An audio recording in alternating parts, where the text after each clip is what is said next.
मुल्क भर में CAA के खिलाफ एहतजाजी धरने और रैलियां निकाली जा रही हैं। नांदेड़ के देगलू नाके की मस्जिद क़ुबा के दीनी मकतब से भी CAA के खिलाफ एक एहतजाजी रैली निकाली गई। मदरसे के तलबा ने BJP के खिलाफ सख्त नाराजगी जाहिर की। मकतब के छोटे बच्चों ने अपने हाथों में तिरंगा लहराकर इनकलाब जिंदाबाद के नारे बुलंद किए। इस मौके पर मकतब के मौलिम हाफिज इमरान के अलावा दीगर जिम्मेदारान भी मौजूद थे।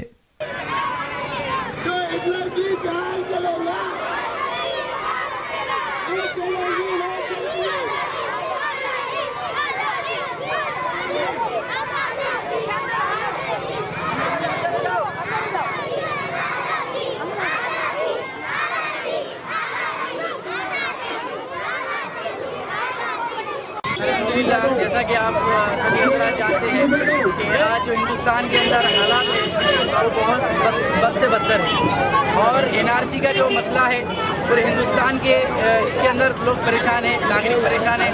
हिंदू, मुस्लिम, सिख, ईसाई वो हर मज़हब का NRC की वजह से परेशान है।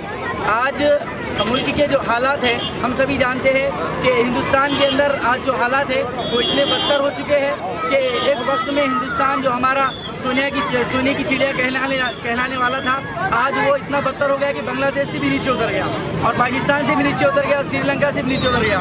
आज मोदी सरकार जो है, BJP सरकार जो है, बस ये विकास के मुद्दों से भटकाने के लिए और नौकरियों के मुद्दों से भटकाने के लिए और हमारे मुल्क के अंदर बर्बादी का एक माहौल बना हुआ है कि दिन पे दिन हमारा मुल्क बर्बाद होता जा रहा है।